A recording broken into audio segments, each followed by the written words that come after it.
965-7987, 800-965-7987, 800-965-7987. That's 800-965-7987. Paid for by Term Direct. Are you over the age of 50? Want peace of mind and financial security for your family? Here's an important message to you from Senior Care USA. The average funeral now costs over $10,000. That leaves your loved ones the burden of paying your debts and funeral costs. Our plans start as low as $1 per day and will pay your family up to $30,000 to help pay for your funeral and other expenses. There are no medical exams, your rates will never increase, and your plan cannot be canceled, regardless of your medical conditions, as long as you make your premium payments. Get up to $30,000 in final expense insurance. Call now for free information. Just answer a few simple questions and get approved right over the phone in just a few minutes. Call right now. Call 800-378-3818,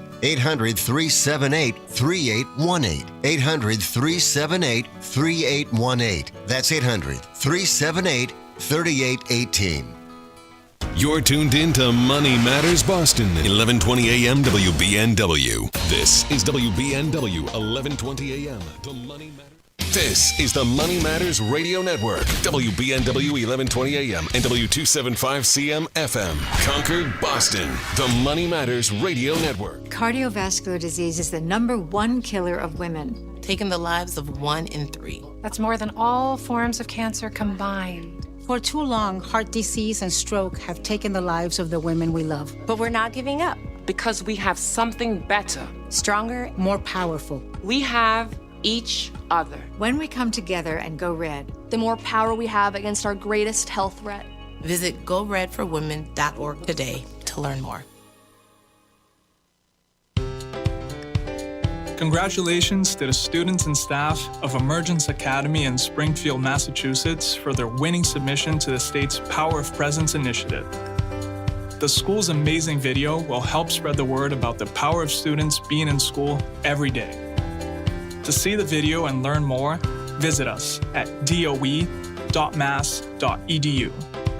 Sponsored by the Massachusetts Department of Elementary and Secondary Education. This is Tucker Silva with the Financial Exchange Show, and I'm joined today by estate planning attorney Todd Lutzke from the law firm of Cushing & Dolan with your Financial Exchange quick tip of the day. And today we're talking about how Medicaid irrevocable trusts operate. Todd, many people are afraid that if they transfer money to an irrevocable trust, they will be giving up control of their assets and will have to ask their trustee for permission to spend their own money. Now, is this a valid concern? No, it's really not. And folks, when you think about irrevocable trust, please remember that there are many different kinds of irrevocable trust. There are some that require a loss of control, rigidity, inflexibility. However, the trust we're talking about when you're protecting assets from a nursing home allow the donor to remove and replace the trustee, allow the donor to have really an unbelievable amount of control over the assets that are in the trust. They can live in their house, they can manage and invest their own money, they can sell a house, they can buy a new house. When the money's invested, they can have the income come directly to them. Folks, the control you keep over your assets in an irrevocable trust is really something you must try to learn about. And that's why we're giving you away a guide today to help you understand these trusts. Request this brand new guide from the folks at Cushing & Dolan at 866-848-5699. It's called Unlocking the Power of Medicaid Irrevocable Trusts. Cushing & Dolan have been helping families like yours for more than 30 years, and find out if they can help yours too. 866-848-5699, or you can request it from LegalExchangeShow.com. The proceeding was paid for, and the views expressed are solely those of Cushing & Dolan. Cushing & Dolan and/or Armstrong Advisory may contact you offering legal or investment services. Cushing & Armstrong do not endorse each other and are not affiliated.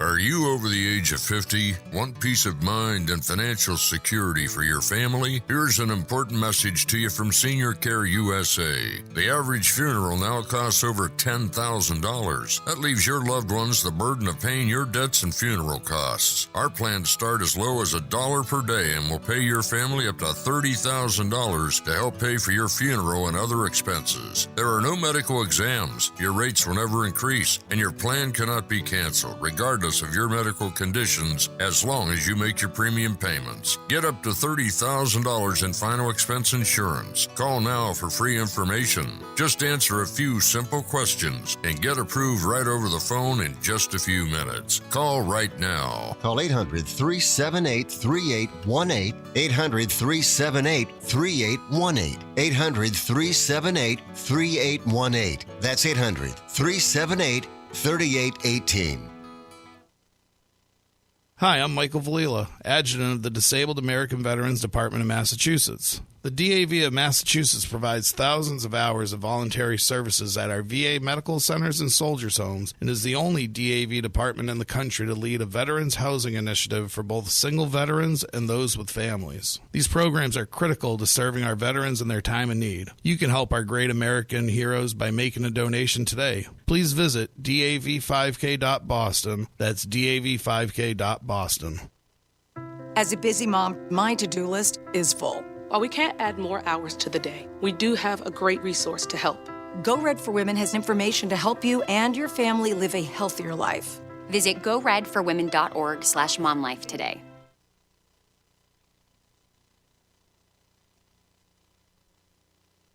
The Financial Exchange is produced by Money Matters Radio and is hosted by employees of the Armstrong Advisory Group, a registered investment advisor. All opinions expressed are solely those of the hosts, do not reflect the opinions of Armstrong Advisory or anyone else. Investments can lose money. This program does not offer any specific financial or investment advice. Please consult your own financial, tax, and estate planning advisors before making any investment decisions. Armstrong Advisory and the advertisers heard on this program do not endorse each other or their services. Armstrong and Money Matters Radio do not compensate each other for referrals and are not affiliated.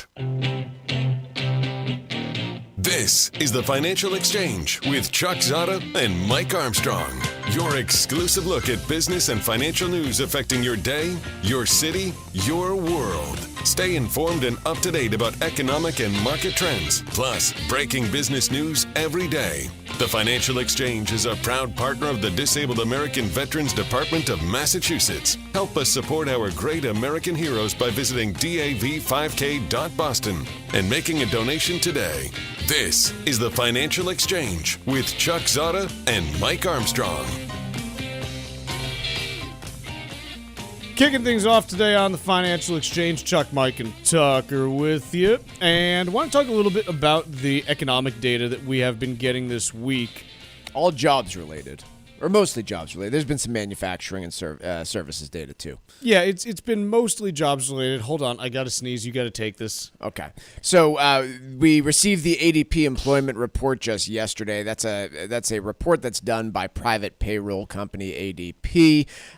They release it a couple days before the big jobs report every single month, and honestly, they oftentimes don't correlate all that much, but it was a really weak report on jobs from ADP. This morning, we get the weekly jobless claims at 8:30, also weaker than the previous week. And then tomorrow, we'll be getting the monthly jobs report, and pressure is now mounting, especially from the Trump administration on the Fed, to do something in the face of this very early signs of weakening job data. Yeah, and I think let's talk about what we saw from weekly jobless claims, because there are two components to it.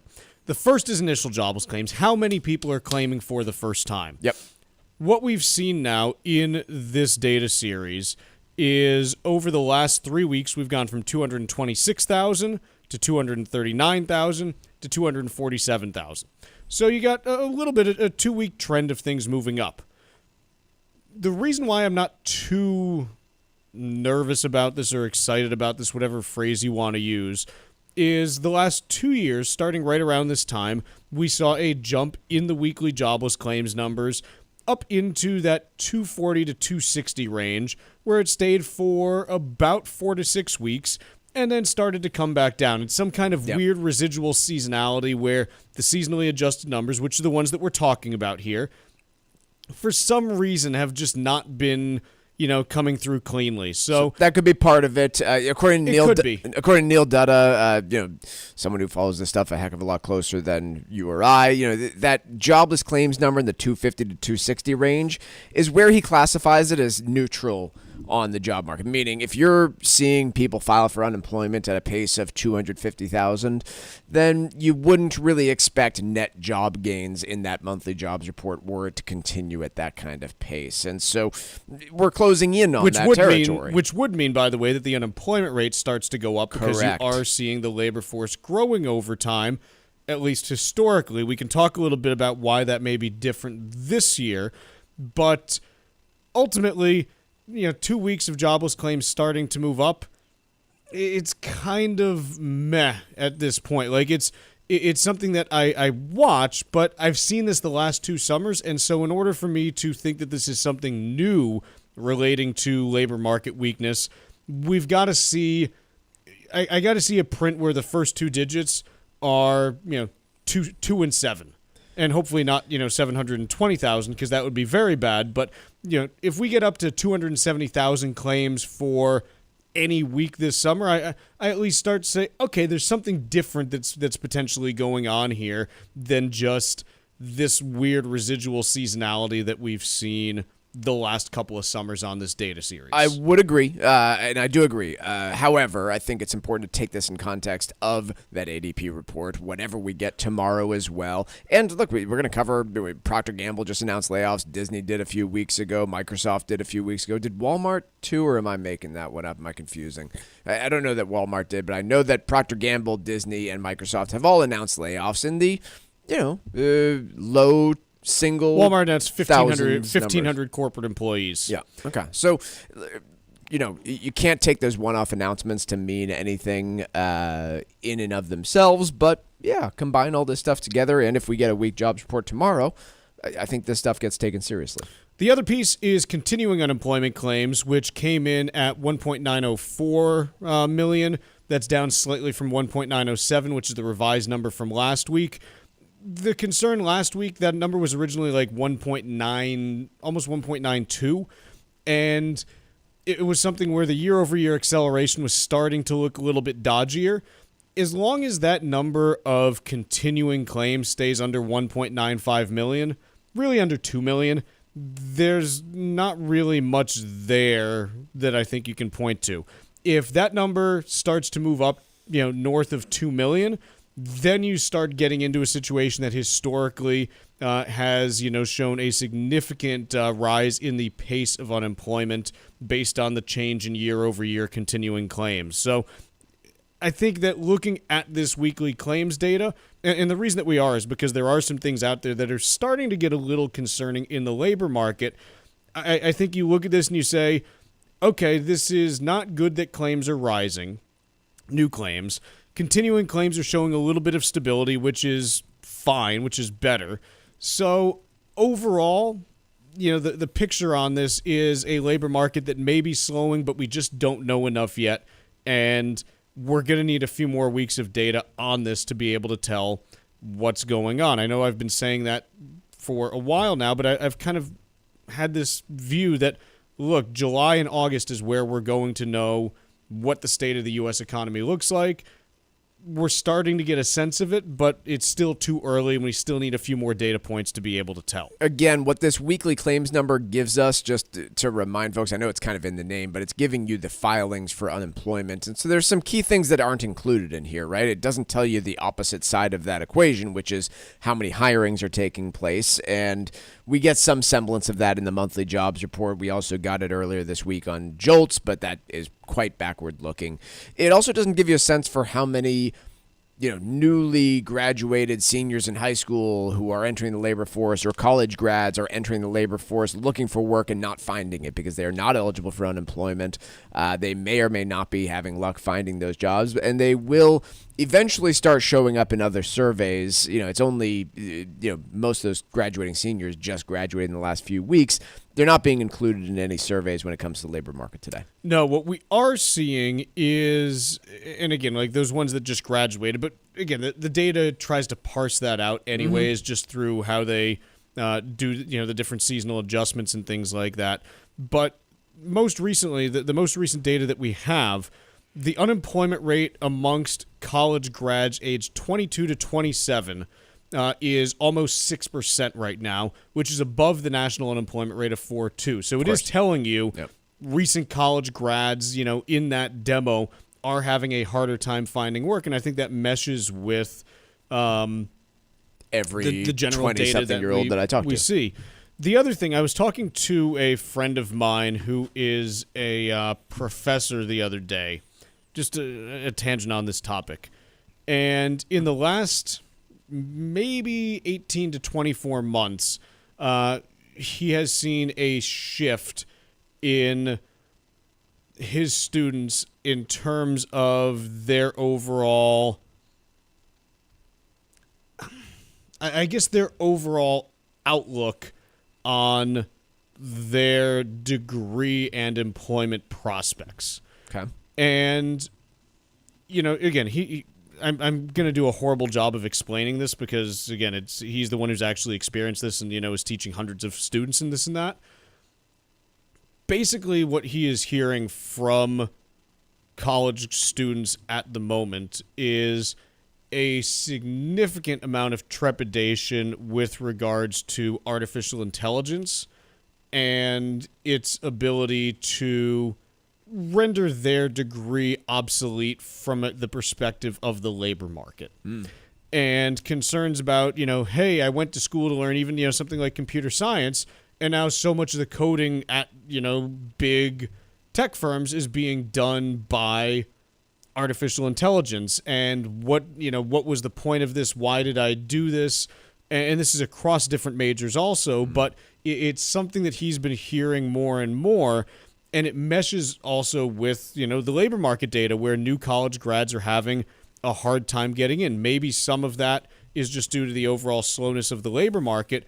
But I think we have to ask the question from a causality perspective, is that slowness in the new college grad job market, is that because the economy is slowing or because those entry-level positions are being replaced and or augmented by AI to the point where you don't need as many of them coming in? Right. It's an interesting question. It's all that anybody wants to write about, whether it's the coding sector, whether it's the investment banking sector. I've seen the same story written that, hey, these entry-level jobs we're having a better success of replacing with artificial intelligence. Is it really true? Is it really there just to spark a story and to spark interest in their company and their use of AI? It's a question that's not answerable in the short term. Let's take a quick break. When we come back, have we talked enough jobs, or do we want to talk about tomorrow's jobs report a little bit first? Yeah, let's get there and what we're seeing in bond market and pressure on the Fed when we come back. Find daily interviews and full shows of the Financial Exchange on our YouTube page. Subscribe to our page and get caught up on anything and everything you might have missed. This is the Financial Exchange Radio Network. Summer in New England is nearly upon us. The kids are home from school. The sun doesn't set until after 8. It's likely time for you to relax. Well, while you're relaxing, take a few minutes to check out visitusvi.com and research your next vacation in the United States Virgin Islands. The USVI has something for everyone, be it the rich history of St. Croix, the spectacular beaches of St. Thomas, or the tranquil quiet of St. John. Visit one island or all three and enjoy the vacation of a lifetime. From the moment you arrive, you'll fall naturally in rhythm with the heartbeat of the islands. There's no money to exchange, and travel from New England could not be easier. Whether you're looking for a romantic getaway or a family vacation, the U.S. Virgin Islands is the perfect place for your next adventure. Go to visitusvi.com right now for more information and to book your trip. The USVI is America's Caribbean paradise. Go to visitusvi.com to make your reservation today. That's visitusvi.com. There are many different elements to a complete retirement plan, and it takes time to make sure you've covered all your bases. Hi, this is Mike Armstrong from the Armstrong Advisory Group. Our new guide is called Your Retirement Preparation Checklist, and it may offer you the guidance you need to make the right decisions about your retirement plan. From deciding on a specific date to retire, to reviewing your income sources, to picking a place to live, this guide discusses numerous topics that are important to your overall planning. Many other issues need to be considered as well, like solidifying your estate plan and establishing lifestyle lifestyle goals. Call us right now at 800-393-4001 and ask for your free guide today. That number again is 800-393-4001, or you can request it online at armstrongadvisory.com. That's armstrongadvisory.com. The proceeding was paid for by Armstrong Advisory Group, a registered investment advisor. Nothing in the ad or in any Armstrong guide is specific financial, legal, or tax advice. Consult your own financial, tax, and estate planning advisors before making any investment decisions. Armstrong may contact you to offer investment advisory services. Protecting your assets is your most important financial responsibility, and creating a trust is a great way to help. Cushing & Dolan are experts in elder law. Their brand new guide out this month is called Unlocking the Power of Irrevocable Medicaid Trusts. There are many types of trusts to consider, but a revocable trust can establish the kinds of safeguards you'll need to protect your assets long-term. Learn about how the trust can protect your assets from probate and potentially eliminate your estate taxes. If you're closing in on retirement and have an existing trust that needs a second look, or if you need a new trust to ensure that your assets are secure, call Cushing & Dolan right now at 866-848-5699 and let them help you create a plan that gives you confidence in your financial future. That number again is 866-848-5699, or request the guide online by visiting LegalExchangeShow.com. That's LegalExchangeShow.com. The proceeding was paid for, and the views expressed are solely those of Cushing & Dolan. Cushing & Dolan and or Armstrong Advisory may contact you offering legal or investment services. Cushing & Dolan and Armstrong Advisory do not endorse each other and are not affiliated. Did you outgrow your timeshare and now you want out? But you can't. You can't sell it, and you can't get out of the contract. Imagine trying to get out of your mortgage. That's what a timeshare is. You can't just call up the bank and say, I don't want to pay it anymore. But we may be able to help you do just that. Listen, a timeshare maybe for you once was a great thing, but now you don't use it much. And they are not easy to get rid of. Plus, you do have to pay for it every month. Qualified timeshare owners can get out of their contract legally and permanently without ruining your credit or even filing bankruptcy. And imagine no more mortgage payment or fees. Call the Timeshare Exit Hotline qualification line now. It's free to learn more. 800-455-7967. 800-455-7967. 800-455-7967. That's 800-455-7967. Paid for by Timeshare Defense.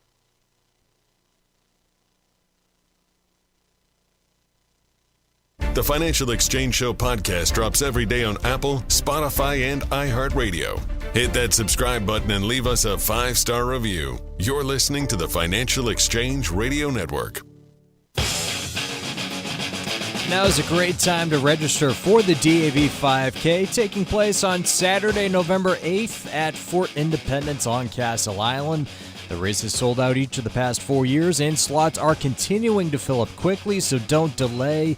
Visit DAV5K.Boston and reserve your spot or join our team here at the Financial Exchange by registering under Team TFE. That's Saturday, November 8th for this year's DAV 5K. Sign up now at DAV5K.Boston.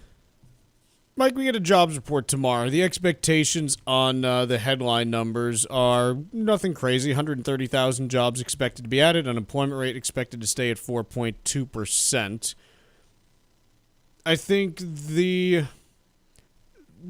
again, we've gotten some other data this week that indicates some potential weakness in the labor market. Could this move in the same direction? Yes, but there are plenty of times where this diverges from that ADP report. There are plenty of times when it diverges from what's going on in jobless claims. And so I don't think it's crazy to say there's the potential for this to come into the upside. But if it were to miss to the downside, especially if it were to be a meaningful miss, say, under 50,000 jobs created, then all of a sudden you've got 3 data points in the span of 3 days pointing in the same direction. And while they are still viewing the same period, it doesn't make a trend, but it does give you, a little bit of confidence that, hey, the month of May did not look good for the labor market if that were the case. Does the Fed go running at the first sign of employment weakness? They can't. I don't think they should, but let's be very clear. This Fed has displayed a not insignificant bias towards paying closer attention to employment and being dovish when it comes to rates and unemployment. So here's the thing. The Fed's got a meeting in 2 weeks. Yeah. They meet 2 weeks from yesterday. Yep. markets are pricing in a 99.1% chance that they don't move rates. Right. They're not going to surprise anybody. The only way I think you get even a marginal chance for a rate cut in June, in 2 weeks, is if payrolls tomorrow prints negative. Agreed. And even that, I'm not sure they're doing. Even that, I'm not sure they do. Because here's the other piece. We're also going to be getting, next week, on Wednesday, CPI data. Yep. And we have no idea what that's going to be. And so just run out a hypothetical here. Let's say that NFP, non-farm payrolls, prints negative job growth tomorrow, and unemployment goes to 4.3 or 4.4%. Next week, headline inflation is expected to come in at 0.2% for the month. Let's say it prints 0.3 or 0.4. What does the Fed do in that case? I don't think they can do anything. I would agree. I'm not sure that's the more interesting question to me is if we continue to get expectation inflation prints and this unemployment data starts to weaken, because I'm not sure that they should cut in that face of that, but I think that they would. And we've had this argument before, right? Like, what do you do if you're faced with both higher unemployment and higher inflation? My guess is if you are, they're not going to come on the same time frame, right? We haven't seen energy prices move. I tend to think that if we get the inflation, it's not going to happen for a little while. And so I'm coming to this more, still maybe an unlikely scenario, but a possible scenario here where unemployment data and weak joblessness numbers show up before any sort of inflation does. And I do wonder in that scenario what the Fed does, because previous experience tells me they cut in the face of weak unemployment. It's basically, hey, is there a negative report tomorrow? And as long as inflation doesn't print the following Wednesday, it would potentially open the door to June. The next meeting is in July. It's July 30th. So you're going to have another set of employment data, another set of CPI. Yep. That CPI, though, is where you probably start to get a sense of tariffs, really coming in, because that's the June data. And we've, seen, I don't know if you read through the Fed's Beige Book report from yesterday. Some of it. In any case, they also did a study on tariffs in addition to that. And basically what they found was that the vast majority of companies that are impacted by tariffs are saying, yeah, we're passing on at least a quarter of that tariff impact to our end customers. And that's just going to show up in the data when it finally does, because for the month of April, basically anything that was already in the U.S., you didn't have any tariff impact. Right. May, you might have had some, but it's really June, July, August where that starts to show up. Now, the reason why I suspect that the Fed is probably not going anywhere in June or July is for the very reason that the last thing the Fed wants to do is cut rates only to have to hike them. 100%. Like that, the ideal, Jay Powell's ideal day is that he wakes up, does a lot of really hard thinking, and doesn't push a single button. Because it means that they're in the right spot and they're just kind of navigating these ebbs and flows of the economy, which is fine. Most of the time you don't have to do anything with monetary policy. I remember all the people, Jeremy Siegel included, freaking out last. You guys remember the Siegel freak out? We do. I'll remind you of it probably once a month for the rest of my life. Everyone and their grandma last September, Fed's got to cut 150 basis points before their next meeting. We're all going to die if they don't cut rates. They didn't say that, but they did say they had to cut 150 basis points before the next meeting. And in hindsight, if the Fed funds rate was at 2.5 right now, we'd all feel kind of dumb, like, hey, we didn't really need to do that because unemployment stabilized, and it turned out you didn't need an extra 150 basis points of cuts. So markets tend to agree with you, by the way. You mentioned the 99% chance of no cut in the June meeting. The July 30th meeting, according to the Chicago Mercantile Exchange, is sitting at 70% likelihood of, again, no cut. And I do think that's the likely scenario. But if I'm looking at the dual mandate here, I'm more worried about the unemployment side of things showing before the inflation side of things. It's even with the last couple of weeks, the rise in unemployment claims that we've gotten, a couple things to note. They're both after the data collection period for the May jobs report, so they're not going to be included in there. Nope. even if they were, they're not to the point where that report looks really bad based on, kind of how this typically triangulates. And so as we start looking out, the June collection period for the June jobs report starts, I think, next Sunday or Monday. And so maybe you start to get some of this included in here, but this is why it's kind of a tough putt to be like, hey, they're going to cut before, the September meeting is. A lot has to go wrong in a really short period of time, and there's just not enough that's printing right now to show that that's happening. The most likely case is that everything's just fine or slightly worsening. Right. Quick break here. When we return, it's Wall Street Watch. Like us on Facebook and follow us on Twitter @TFE Show. Breaking business news is always first, right here on the Financial Exchange Radio Network. Environmental nonprofit Ocean River Institute is working with communities to tackle climate change with nature-based solutions that feature slowing water down and building more soil with grasses and plants. Research indicates that people acting in their own neighborhoods can build an inch of soil in a year and slow sea level rise down by as much as 25%. Please visit oceanriver.org for more information on opportunities to make a difference and go the distance for savvy stewardship of a greener and bluer planet Earth. Sometimes we know what's next. Other times, it's impossible to know. Life can change in an instant. Don't be caught standing by the next time someone's heart stops. Knowing CPR gives you the ability to act and takes you from bystander to lifesaver. CPR is a life-saving skill. Join the nation of lifesavers today by learning CPR at heart.org/nation. National support for CPR education provided by Elevance Health Foundation.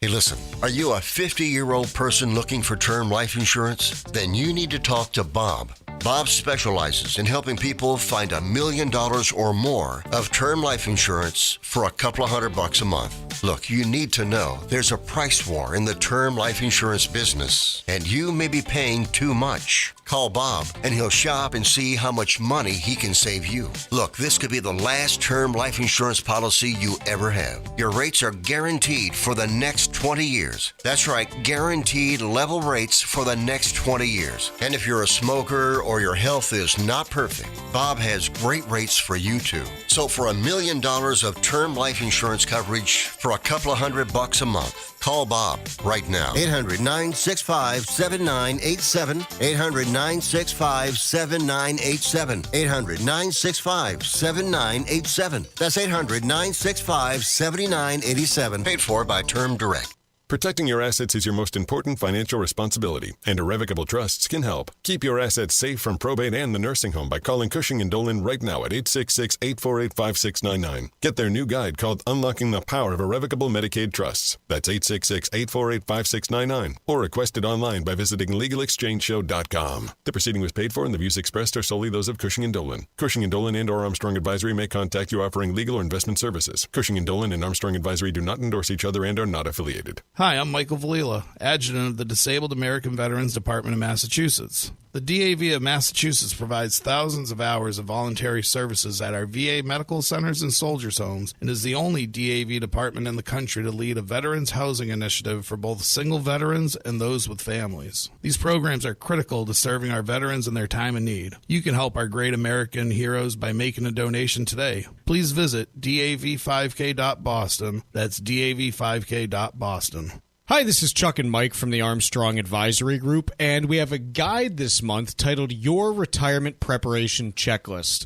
Mike, one of the items on this is to address outstanding debts, and by that, I don't think we mean pay everything off, but more make sure you have a plan for different types of debt. Yeah, there's always been that real goal for I think a lot of retirees to have no mortgage when you get to retirement, and I still see people trying to accomplish that even if they might have a sub 3% mortgage, for example, and there can be some psychological benefit to paying off that piece of debt, but where it comes down to is prioritizing, hey, I might have a car loan, I might have a home equity line of credit, and while the mortgage could be the biggest payment, it shouldn't always be prioritized. Beyond that, I also think it is something that you need to figure out how it fits into your monthly budget and whether you can continue to spend in the fashion that you've been spending, or do do you have to make changes there? Right. A lot of people use some rules of thumb when it comes to how much income they'll need in retirement, and those can be useful, but it all has to be customized to your individual plan. The last thing you want to do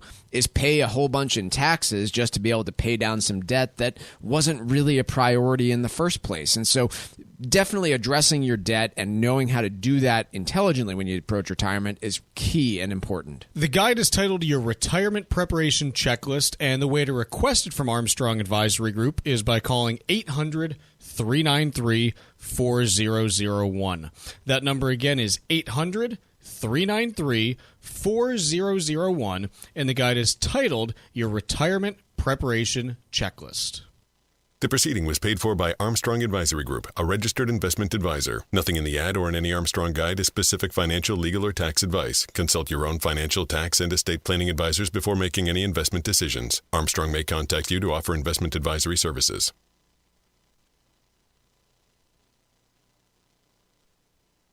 Time now for Wall Street Watch. A complete look at what's moving markets so far today, right here on the Financial Exchange Radio Network.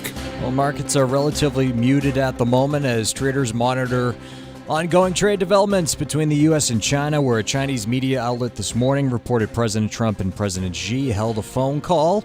Investors are also digesting jobless claims data that came in slightly higher than estimates. Right now, the Dow is off by 0.2%, S&P 500 is down by only 8 points, and the NASDAQ is shedding only 16 points. Russell 2000 is off by about 1/3%.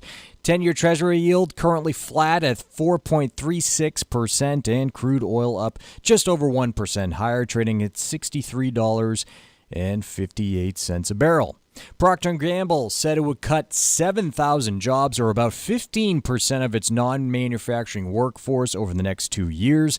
Executives also said they plan to trim its product portfolio, exiting some categories and divesting it of some smaller brands in certain markets. P&G stock is down about 1%.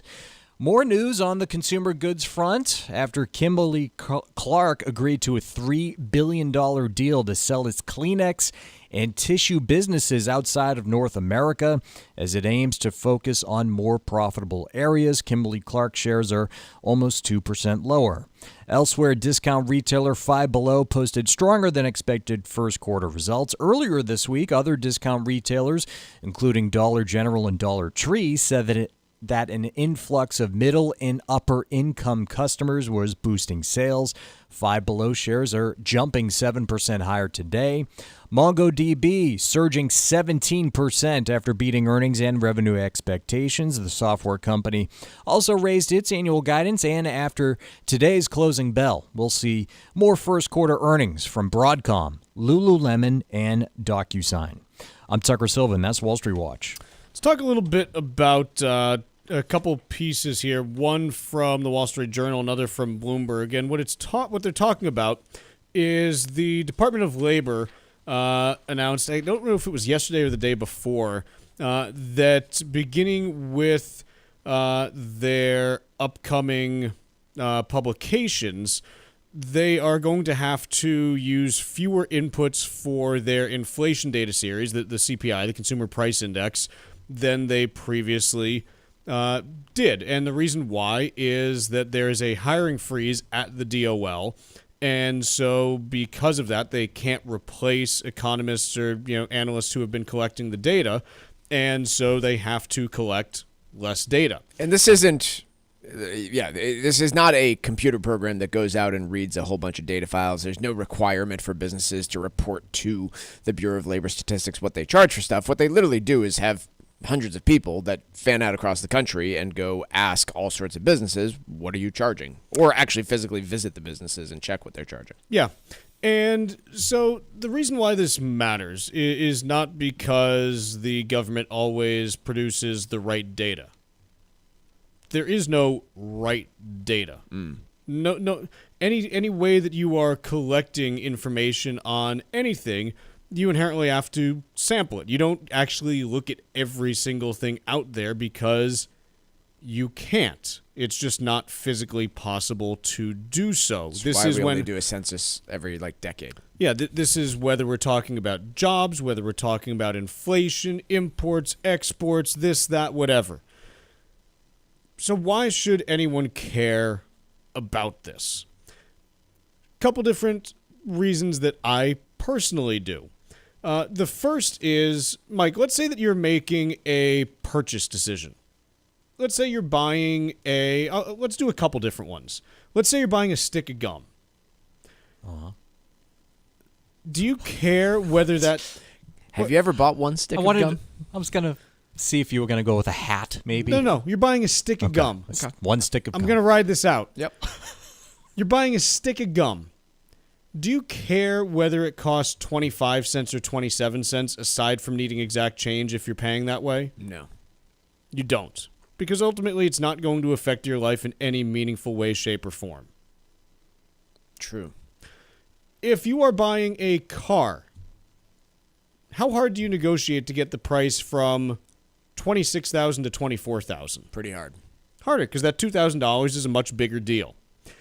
If you were buying $100 million worth of bonds for the next 10 years, you were lending someone $100 million for the next 10 years, how much do you care about whether the interest rate is 3.4% or 3.6%? Quite a bit. Quite a bit. Yeah.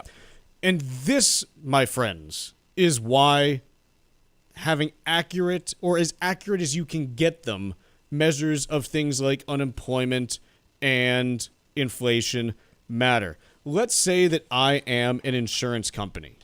I thank the Lord each and every day that I'm not, because I would just not want to be an inanimate object. I would, and I like being animated. Yeah.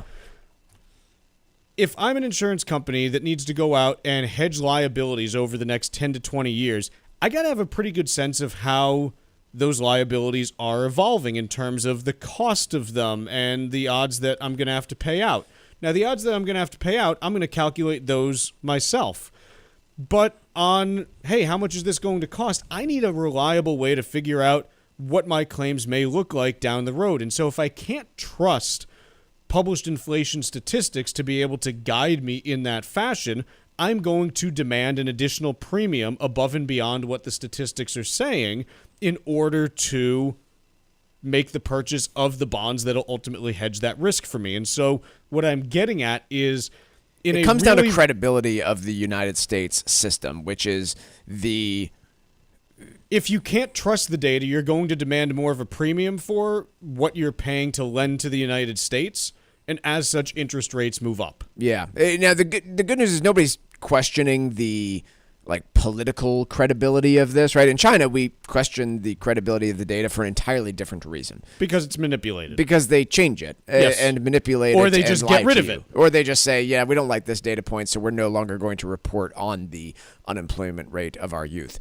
We don't have that issue, but anything that affects the credibility of what our system states about growth and inflation is an important hit to that credibility, and in and of itself wouldn't be a problem, but when compounded with other issues could eventually become one. I just don't know that this is a story that most are going to care about. I don't think most people need to think about this on a daily basis. No. And in fact, they shouldn't. It's not good for your health to be us. But I do think everyone should care about this, not because the government's always right and all you got, but trying to get data to be as accurate as possible is hugely important in being able to identify what problems may be popping up in the country and then being able to fix them before they become bigger ones. The whole reason, by the way, that we even have government-published economic statistics is World War II. The reason that the University of Michigan does all of its surveys and the BLS exists, it was to win the war effort. It was so that effectively FDR could be like, hey, what do we need? Do we have enough people to be able to build the bombers and tanks and all this stuff that we need? How quickly are we producing that? How do we move the labor force around? How do we win the war? So that's why we have these. today you can make the case like, yeah, there is no World War II right now, so like you don't need it for that. But you still need to have a sense of what the problems are to be able to try to identify them and then fix them if needed. Again, if all we did in 2022 was walk around being like, man, stuff's more expensive. I can't tell you what, and I can't tell you by how much. Like, what would we do with that? Yeah. Let's take a quick break. When we return, let's talk a little bit about Procter & Gamble and what they are doing right after this. The Financial Exchange streams live on YouTube. Subscribe to our page and stay up to date on breaking business news all morning long. This is the Financial Exchange Radio Network. There are many different elements to a complete retirement plan, and it takes time to make sure you've covered all your bases. Hi, this is Mike Armstrong from the Armstrong Advisory Group. Our new guide is called Your Retirement Preparation Checklist, and it may offer you the guidance you need to make the right decisions about your retirement plan. From deciding on a specific date to retire, to reviewing your income sources, to picking a place to live, this guide discusses numerous topics that are important to your overall planning. Many other issues need to be considered as well, like solidifying your estate plan and establishing lifestyle goals. Call us right now at 800-393-4001 and ask for your free guide today. That number again is 800-393-4001, or you can request it online at armstrongadvisory.com. That's armstrongadvisory.com. The proceeding was paid for by Armstrong Advisory Group, a registered investment advisor. Nothing in the ad or in any Armstrong guide is specific financial, legal, or tax advice. Consult your own financial, tax, and estate planning advisors before making any investment decisions. Armstrong may contact you to offer investment advisory services. Elder life planning can be overwhelming, so be sure you're prepared, or you could make costly mistakes that affect your overall plan. Cushing & Dolan are experts in elder law and taxation, and they can devise a plan that covers you in every area where issues can arise. Irrevocable trusts are the most common type of trust that folks use for financial protection, and while they can be complicated to create, they help keep your assets safe because they contain specific protections that many of us need, like the possibility of eliminating your estate taxes. Their new guide is called Unlocking the Power of Irrevocable Medicaid Trusts. Learn more about how these trusts can benefit you and your family by calling 866-848-5699 right now and asking for your free guide today. That's 866-848-5699. Or you can request the guide right now by visiting LegalExchangeShow.com. The proceeding was paid for and the views expressed are solely those of Cushing & Dolan. Cushing & Dolan and or Armstrong Advisory may contact you offering legal or investment services. Cushing & Dolan and Armstrong Advisory do not endorse each other and are not affiliated. New Englanders love the Caribbean, and now there's a Caribbean travel channel available for you to learn all about Caribbean culture while you're planning your next trip to your favorite island. The TravelShareIt.com marketplace is loaded with information about the arts, festivals, food, and music throughout the Caribbean, and is an interactive website featuring daily travel deals to any island of your choice. Book your next Caribbean vacation on the most comprehensive travel channel for the islands, TravelShareIt.com. That's TravelShareIt.com. This is Michael Valila, Adjutant of the Disabled American Veterans Department of Massachusetts. We focus on the people returning from service, not their specific illness or injury. Our number one goal is to make sure our veterans have the necessary services they need, be it physical, emotional, or financial, so that their transition can be seamless. You can help our great American heroes as well by making a donation today by visiting dav5k.boston. That's dav5k.boston. Congratulations to the students and staff of Emergence Academy in Springfield, Massachusetts for their winning submission to the state's Power of Presence initiative. The school's amazing video will help spread the word about the power of students being in school every day. To see the video and learn more, visit us at doe.mass.edu. Sponsored by the Massachusetts Department of Elementary and Secondary Education. Let's talk LDL. AKA bad cholesterol. The higher your LDL cholesterol, the higher your risk of a heart attack or stroke. Your health matters. Know your number. Talk to your doctor and get your cholesterol checked. And learn how to help lower your LDL bad cholesterol. Because your health is in your hands. Find out more at heart.org/LDL.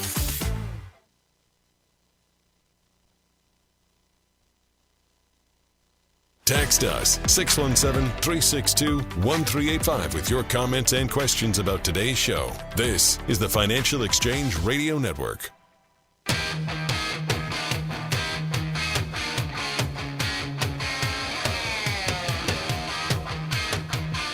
Procter & Gamble earlier today announced that they are going to be cutting 7,000 jobs, about 15% of their non-manufacturing workforce around the world over the next 2 years. They've got about 108,000 total employees, but if you do the math, that only about half of those work in the corporate offices. Yep. And so they are going to be the latest company embarking on a little bit of job cutting in order to try to maintain margins the best they can. 2 years is a long timeline to be announcing job cuts. Right, like you're just going to have like the sword hanging over people's head for 24 months. Like that's not really a positive work environment. It's miserable as a worker there. So like that is not fun to just have that, constant threat of losing my job because my company announced that they're going to kill 7,000 jobs or 15% of the jobs. But two, like as an investor, what do I even do with that information? Okay, the workforce is going to be 15% smaller 2 years from now. What is the profit impact on that in the short term? Negligible would be my guess. Yeah, I mean... I do put it in the basket of other layoffs that's been announced, but rarely do we see one where it's like, yeah, we're going to do this over the next 2 years. Usually it's, over the next 3 months, we're going to be coming out with packages for our employees and figuring out which jobs are cut, and that's that. I also just want to read one paragraph here, just because this one got me when I saw it. P&G said its staff cuts are part of a reorganization intended to create a better work structure with broader roles and smaller teams. The layoffs aren't for cost-cutting purposes, the company said. Well, what are they for then? Just cuz. Like, what does that even mean they're not for cost-cutting purposes? Why would you ever get rid of labor if it wasn't to cut your costs? That's literally the definition of what you're doing. You just employ a bunch of Karens that you really don't like. They're super productive, and you pay them nothing. But God, are they annoying. Like, what are we really doing here? Yeah. The layoffs aren't for cost-cutting purposes. What, so you just... You don't like Bob anymore, so you're just going to get rid of him and give his money to someone else? Yeah, somebody over there just really gets an endorphin high from laying people off. Better watch out. Steve's angry again. I'm just going to try to come up with silly reasons to fire people, and that's all I got. Summer in New England is nearly upon us. The kids are home from school. Almost, I think. The sun doesn't set until after 8, and it's likely time for you to relax. While you're relaxing, take a few minutes to check out visitusvi.com and research your next vacation in the United States Virgin Islands. The USVI is something for everyone, be it the rich history of St. Croix, the spectacular beaches of St. Thomas, or the tranquil quiet of St. John. Visit one island or all three and enjoy the vacation of a lifetime. From the moment you arrive, you'll fall naturally in rhythm with the heartbeat of the islands. There's no money to exchange, and travel from New England could not be easier. Whether you're looking for a romantic getaway or a family vacation, the U.S. Virgin Islands is the perfect place for your next adventure. Go to visitusvi.com right now for more information and to book your trip. The USVI is America's Caribbean paradise. Go to visitusvi.com to make your reservation today. That's visitusvi.com. I thought this was kind of funny. I was down there a few years ago, and overheard a conversation. I wasn't participating in it, but it was a woman talking about how she's from the Massachusetts area, and she used to spend a week or two vacationing down on the Cape, and she's like, I can fly down here to the Virgin Islands in June or July, rent a property, and save like 30% compared to renting a place on the Cape or Islands these days, which I found to be kind of funny. Kind of wild. Just in terms of the cost of vacationing here in New England during the summer. Speaking of which, America's summer hotspots wonder, will the vacationers still come? This is a piece from the New York Times, and I'll just read a couple things here. Tim Cafferty, who owns a vacation rental business in North Carolina's Outer Banks, is upbeat about the summer season, but also doing anything he can do to lure would-be vacationers. His company, Outer Banks Blue, ran a special promotion in March, offering a 15% discount on bookings. He's encouraging property owners to drop their prices, and for the first time, he's allowing visitors to reserve many of the 300 houses his company manages for just a few days instead of requiring them to stay a full week. All that has helped juice his sales, but there are still surprising vacancies. The week of 4th of July, a highly coveted rental period, is very soft for some reason. And this meshes with what I've been hearing from a number of vacation towns, and I don't know that it is, one thing or the other. It's probably a combination of a number of different factors out there. Want to list them? International tourists still poo-pooing the U.S. and saying we're going to take our euros or Canadian dollars or Australian dollars elsewhere. Agreed. I also think those euros, Canadian dollars, and Australian dollars are not going as far in the United States as they did a few years ago. The dollar I disagree. They're going further. Are they going further the dollar compared to a is few years ago? Weakening. Very recently, but compared to last summer, it is. Yeah. Okay. All right. Fair enough. So I think that that's part of it. Part of it might be people just generally concerned with where the economy might be going, saying, hey, we want to tighten our belts a little bit. You could be seeing some of that. Yep. Some of it could be people who normally travel farther and saying, okay, we don't want to go as far, and so we're just going to stay closer to home, and so maybe just not booking the same places they used to. Part of it could be people doing exactly what he describes here, saying, hey, last year we went away for a full week. We're going to do 3 days this year. Same spot, but not as long. All of which is culminating in seemingly two factors here. Foreigners not willing to visit the U.S. and Americans tightening the belt. Yeah, I think those are the two big ones. I always doubt a story or a narrative when I hear about consumers tightening their belts, because rarely does it happen unless they lose their jobs. Here's the thing. I don't think in the aggregate there's a belt tightening that's actually happening. There is one happening in travel because we see it Delta in the airline data. Yep. We see it in the Airbnb data. We see it in the hotel data. Yep. There is something happening in travel. Is that money being spent elsewhere? To this point, yes. Right. Water's finding its own level. So, as an example, hey, people are spending much less on air travel right now. Well, guess what? In March and April, they bought a bunch of cars. True. Yeah, that's true. So that's kind of what we're seeing to this point. Where you start to wonder about, hey, is this going to be a longer term thing, is if employment turns negative. Right. Because that's typically what stops Americans from spending, is when they lose a job. Yeah. And even then, it doesn't necessarily stop them in some cases.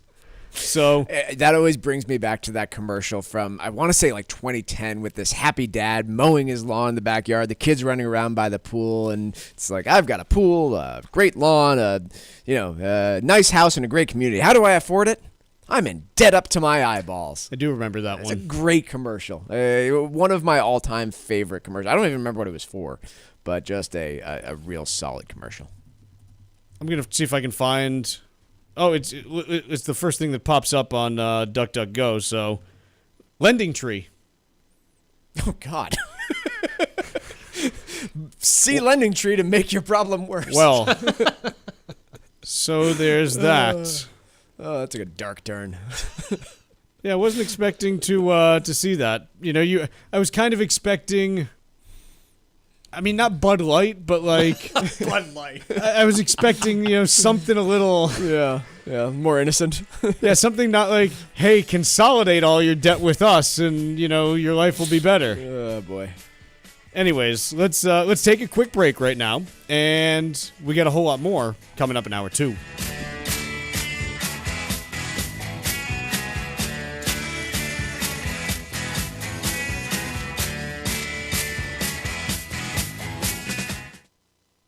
Is it a stroke? Even if you're not sure, act fast and call 911. Signs can include face drooping on one side, arm weakness, speech difficulty, or not making sense when talking. Time is critical. A stroke requires immediate medical care, which starts as soon as the ambulance arrives. So if you see any sign of stroke, act fast and call 911. Visit mass.gov/stroke, sponsored by the Massachusetts Department of Public Health.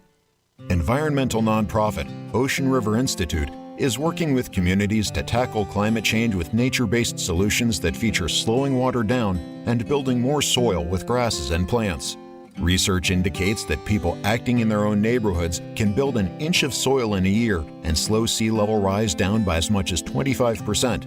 Please visit oceanriver.org for more information on opportunities to make a difference and go the distance for savvy stewardship of a greener and bluer planet Earth. This is Michael Valila, Adjutant of the Disabled American Veterans Department of Massachusetts. The DAV of Massachusetts has helped me and countless others adjust to civilian life through a variety of incredible programs. Through our local Veterans Assistance Program, we provide necessary services to veterans and their communities, such as food shopping, landscaping, and companionship, but we need your support. You can help by making a donation today. Please visit dav5k.boston. That's dav5k.boston. This is the Money Matters Radio Network, WBNW 1120 AM and W275 CM FM. Concord, Boston, the Money Matters Radio Network.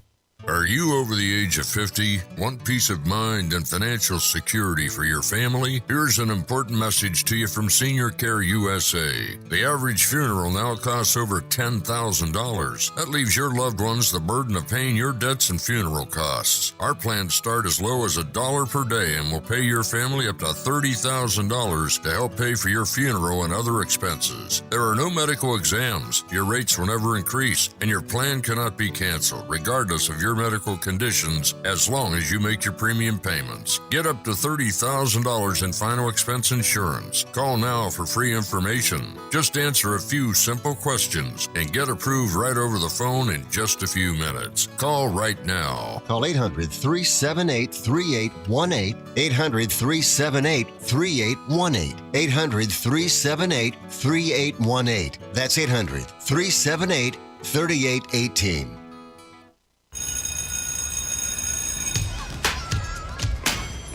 Here at the Massachusetts Department of Elementary and Secondary Education, we are committed to all students not only attending, but succeeding at school. Your presence is powerful. Share why you attend at doe.mass.edu. Sponsored by the Massachusetts Department of Elementary and Secondary Education.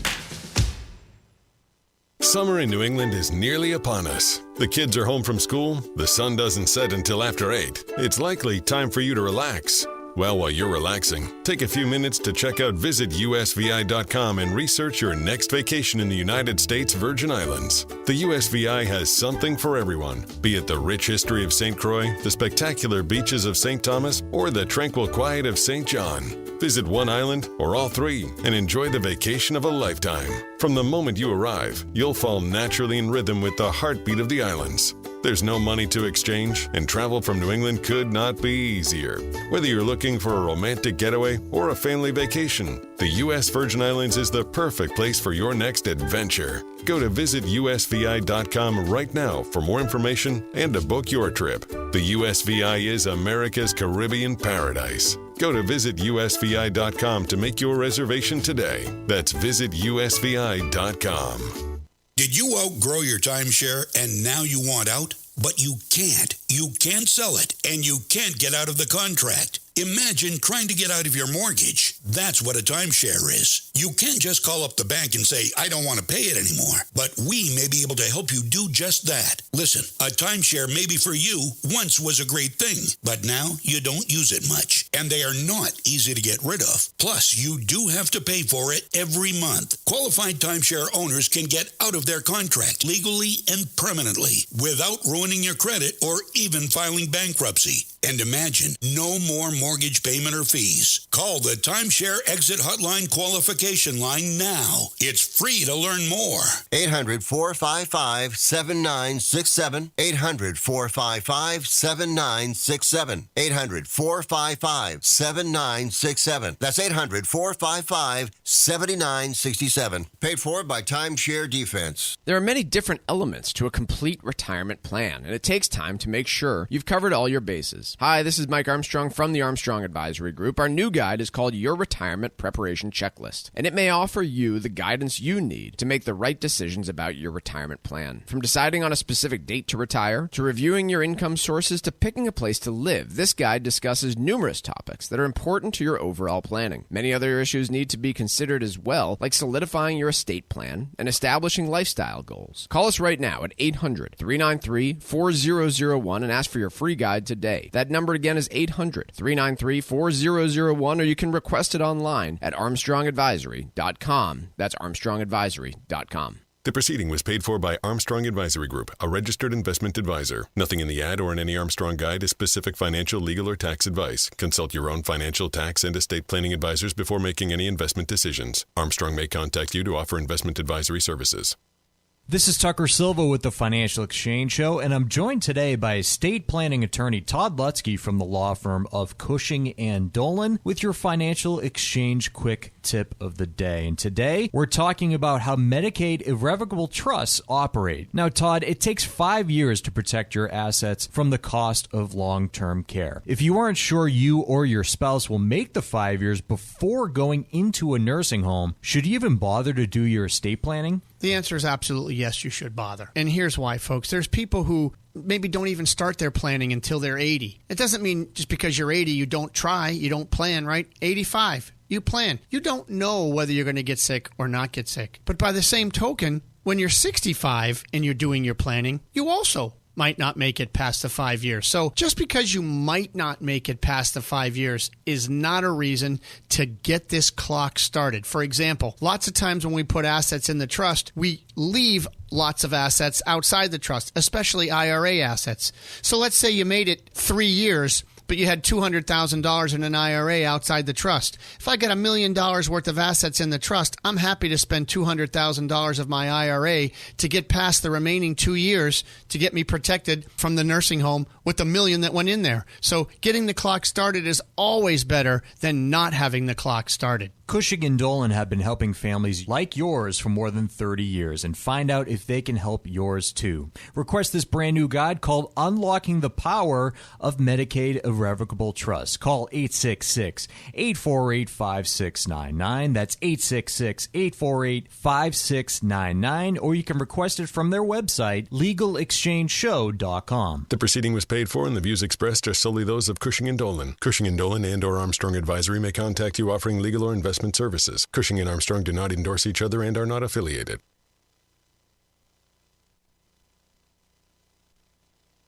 The Financial Exchange is produced by Money Matters Radio and is hosted by employees of the Armstrong Advisory Group, a registered investment advisor. All opinions expressed are solely those of the hosts, do not reflect the opinions of Armstrong Advisory or anyone else. Investments can lose money. This program does not offer any specific financial or investment advice. Please consult your own financial, tax, and estate planning advisors before making any investment decisions. Armstrong Advisory and the advertisers heard on this program do not endorse each other or their services. Armstrong and Money Matters Radio do not compensate each other for referrals and are not affiliated. This is the Financial Exchange with Chuck Zodda and Mike Armstrong. Your exclusive look at business and financial news affecting your day, your city, your world. Stay informed and up to date about economic and market trends, plus breaking business news every day. The Financial Exchange is a proud partner of the Disabled American Veterans Department of Massachusetts. Help us support our great American heroes by visiting dav5k.boston and making a donation today.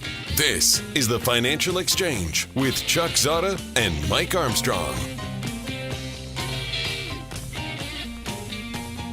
Chuck, Mike, and Tucker with you, and taking a look at U.S. markets as we pass the top of the hour. The Dow Jones Industrial Average is up 69 points right now. The S&P is up 11. NASDAQ is up 71. So again, some modest upward drift.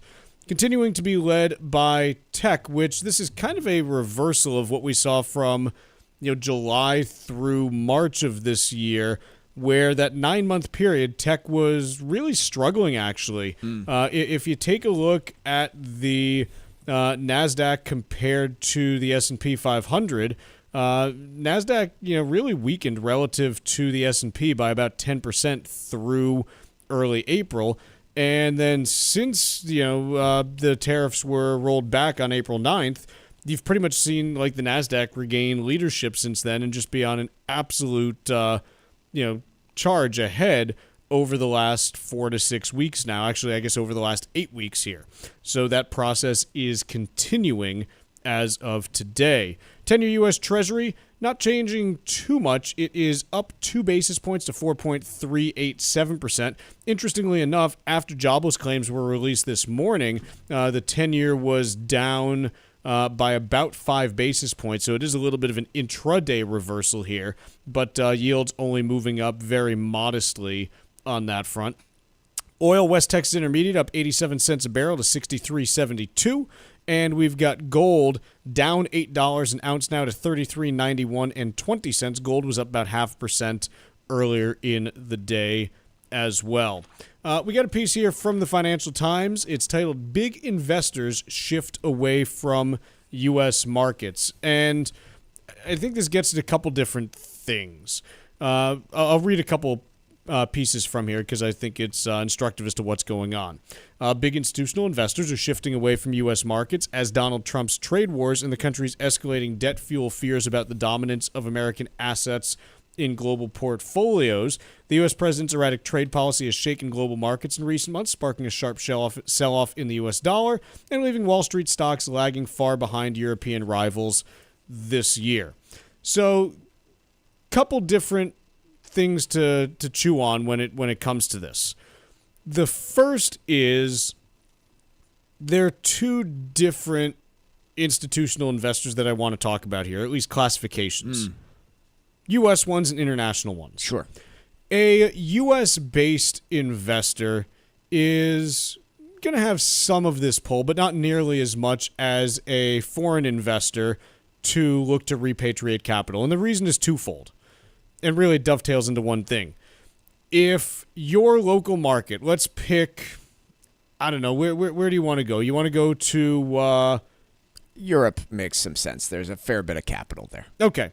So if you go over and take a look at European markets and what they are doing this year. Actually, I don't have... No, I do have Europe. So Europe, year to date... the MSCI Europe Index is up 19.78%. The S&P 500 is up 1.59. Okay. So there's been some gains there. That's one piece. The other piece of this is the fact that if you are a European investor investing in the S&P 500, you also have to take into effect currency fluctuations. Sure. The euro has appreciated about 10% relative to the dollar over the course of this year, meaning if you bought U.S. investments, you aren't lagging your European investments by 18%. You're lagging by almost 28% because you have to adjust for currency, or you had to pay up at the beginning of the year for a whole bunch of protection on your currency and hedge that currency potential move. And whether or not you did that was, kind of a coin flip. Like, I don't know if European investors did that because generally they don't in a lot of cases. I've got 2 other factors to add into this, and maybe you're going to list them. One, all of these institutional investors have constituents that they answer to. Yes. Some of those constituents, more of them than last year, are not happy about investments in the United States. Correct. I think that's just a fair general statement. How big of an effect is it having? What portion of the move out of the U.S. is because of that? Nobody knows. And some governments overseas might be forcing them to do this. Some might just be suggesting it. Some of their constituents, if you are a donor to a university or the owner of an insurance company, might be pushing for this. But I think that's fair to say that there is a general push in that direction. One more piece on this. The big, beautiful tax bill that's working its way through Congress has a section in it called Section 899. It would impose a retaliatory tax on persons who are residents of or otherwise have sufficient nexus with foreign countries that, in the view of the House, unfairly target and impose discriminatory taxes on U.S. payers doing business abroad. So what they specifically identify here includes digital services taxes, widespread across the European Union, diverted profit taxes, and then any other tax that the Secretary describes as discriminatory against the United States. and U.S. persons. This would impose a tax of up to 20% over time, starting at 5%. If you are an investor in one of these countries, you might look at that and, I don't think this is getting a massive amount of pushback. I've heard a little bit of pushback here and there, but you might look at this and say, hey, I'm going to have ultimately face higher taxes through no fault of my own for investing in the U.S. Why not try and relocate capital ahead of time? So in terms of what this means, and by the way, the other thing that you have to be aware of on this is for basically the last, I don't know, I'm just looking at the 10-year chart here now on this, but over the last 10 years, the S&P 500 returned 185%, MSCI Emerging Markets returned 18%, MSCI Japan 43%, MSCI Europe 40%. So the other place that we have to start from on this is that for the last decade, if you were an international investor who did not own U.S. assets, you got killed relative to your peers who decided to do so. So there's been a ton of international money that's flowed into U.S. markets, particularly in the last 5 years and the last couple, towards Mag 7 AI plays and things like that. And so this is something where you sit and you ask the question, what does it mean for these investors to move away, and how does it happen? And the first thing that you need to know is that big institutional money, it's slow. It takes forever to do stuff. You have an investment committee meeting one quarter that says we're going to, look at this over the next quarter. Then the following quarter comes, okay, are we ready to do this? No, let's get a consultant in to make sure that we should. This is stuff that takes not weeks or months, but oftentimes quarters or years for it to play out. Sure. And so it's something where I doubt you've even started to scratch the surface of what this means as far as the flows that tend to dominate big institutional investments. You've likely seen some things on the surface that have happened now, but the real money has yet to move in any meaningful fashion, and we don't know when it will. Really, we don't even know if it will. If it does, how much will, and when it will. So it's something that's going to play out over the next 5 to 10 years if it does. But remember what foreign investment in the United States, what form that takes, because we think of it as, institutions buying U.S. companies or buying real estate or those types of investments. One of the biggest ones that everyone and their mother is talking about, writing now about, and concerned about right now is foreign buyers of U.S. government debt. Yes. And frankly, that's the one that matters for everybody listening too, is can the United States continue to run big deficits and finance those with low interest rates because of foreign buyers of the debt? And if any of these scenarios, including that new tax that the United States is considering putting on foreign entities that tax us unfairly, starts to question that special status of U.S. government bond issuance, becomes a real problem. Let's take a quick break here. When we come back, we've got a little bit of trivia, and then we'll talk about a study on Americans' retirement savings and what we are seeing from that right after this. The Financial Exchange is now available across the country and around the world on SiriusXM's Business Radio Channel 132. Stay informed about Wall Street trends, economic policy, and breaking business news every day. The Financial Exchange is live on SiriusXM's Business Radio Channel 132. This is the Financial Exchange Radio Network. New Englanders love the Caribbean, and now there's a Caribbean travel channel available for you to learn all about Caribbean culture while you're planning your next trip to your favorite island. The TravelShareIt.com marketplace is loaded with information about the arts, festivals, food, and music throughout the Caribbean, and is an interactive website featuring daily travel deals to any island of your choice. Book your next Caribbean vacation on the most comprehensive travel channel for the islands, TravelShareIt.com. That's TravelShareIt.com. This is Michael Valila, Adjutant of the Disabled American Veterans Department of Massachusetts. We focus on the people returning from service, not their specific illness or injury. Our number one goal is to make sure our veterans have the necessary services they need, be it physical, emotional, or financial, so that their transition can be seamless. You can help our great American heroes as well by making a donation today by visiting dav5k.boston. That's dav5k.boston. There are many different elements to a complete retirement plan, and it takes time to make sure you've covered all your bases. Hi, this is Mike Armstrong from the Armstrong Advisory Group. Our new guide is called Your Retirement Preparation Checklist, and it may offer you the guidance you need to make the right decisions about your retirement plan. From deciding on a specific date to retire, to reviewing your income sources, to picking a place to live, this guide discusses numerous topics that are important to your overall planning. Many other issues need to be considered as well, like solidifying your estate plan and establishing lifestyle goals. Call us right now at 800-393-4001 and ask for your free guide today. That number again is 800-393-4001, or you can request it online at armstrongadvisory.com. That's armstrongadvisory.com. The proceeding was paid for by Armstrong Advisory Group, a registered investment advisor. Nothing in the ad or in any Armstrong guide is specific financial, legal, or tax advice. Consult your own financial, tax, and estate planning advisors before making any investment decisions. Armstrong may contact you to offer investment advisory services. Protecting your assets is your most important financial responsibility, and creating a trust is a great way to help.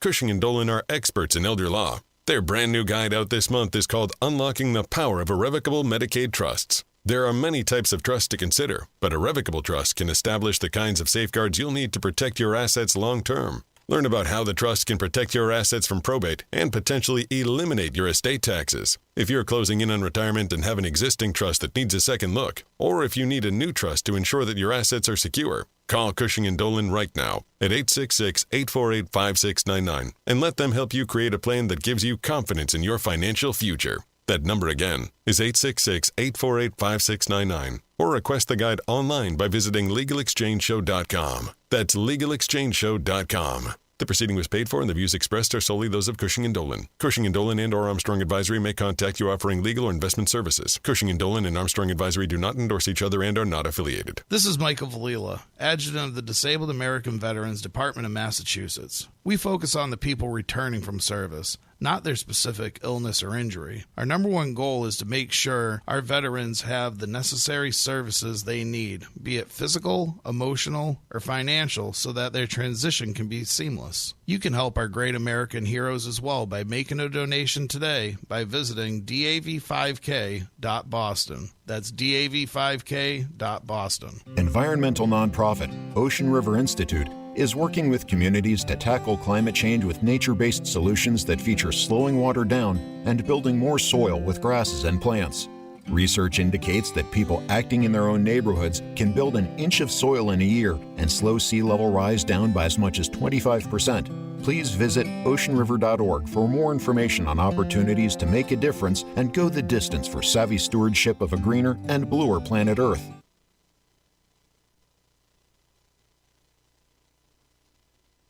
Miss any of the show? Catch up at your convenience by visiting financialexchangeshow.com and clicking the on-demand icon, where you'll find all of our interviews and full shows. This is your home for the latest business and financial news in New England and around the country. This is the Financial Exchange Radio Network. All right, let's do a little bit of trivia here on the Financial Exchange. Restaurant chain Hooters abruptly closed 30 locations across the country yesterday. Hooters filed for bankruptcy in March, but has been closing locations abruptly since late last year. So, trivia question today. What state was the Hooters chain launched in? Once again, what state was the Hooters chain launched in? Be the third person today to text us at 617-362-1385 with the correct answer, and you win a Financial Exchange Show t-shirt. Once again, the third correct response to text us to the number 617-362-1385 will win that t-shirt. See complete contest rules at financialexchangeshow.com. Piece here in the Wall Street Journal talking about some data out of Fidelity that the average savings rate in 401k plans managed by Fidelity rose to a record high of 14.3% of income in the first 3 months of this year, just a bit below the 15% that they say financial advisors typically recommend. Couple caveats on this. The first is this is only for plans that Fidelity manages. They are the largest 401k provider out there, so it's not an insignificant portion, but yeah. The second is that it is only for people who have chosen to participate in the plan, so it doesn't give any statistics about what percentage of Americans who have the ability to enroll in one of these plans are actually participating. So what this means, look, if this were 100% of, possible plan participants, then you could be like, yeah, like this is great. And I don't know exactly where the data is. I'm guessing it's probably somewhere between like 40 and 60% of people who have these plans offered or are actually contributing. That means that the net savings rate into 401ks is down around like 7 or 8%, not 14%. But it also could mean that those people who aren't contributing to the 401k might be saving somewhere else instead because of whatever. They're probably not in large numbers, but overall, look, it's good news that the people that are participating in Fidelity's 401k plans are saving more. I think you could only view that as a good thing. Agreed. But it doesn't give us the complete picture just because it doesn't tell us about the people who may not be contributing. Separately, Barron's has a piece on 3 mistakes that they claim investors are making. And these would be, formidable mistakes, big mistakes if they are being made. The first one is doing too much. And this applies to whether it's a 401k or any other type of investment account. Yeah, if you sell at the bottom and then buy at the high, you're not going to do very well for yourself. And the best and worst days in markets are oftentimes concentrated around the same time period because markets sell off and then oftentimes regain themselves quickly. Yes. See April of 2025. So that's a bad mistake to make. Losing sight of the big picture. Basically stay organized when it comes to your 401ks. Don't forget about them. Don't lose them. And oftentimes they point out that consolidating them so you can see them all in one place can be helpful.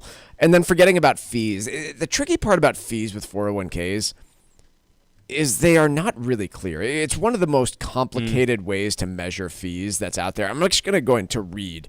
I have right now a fee disclosure from an actual 401k right now, and I'm just going to read how confusing this is.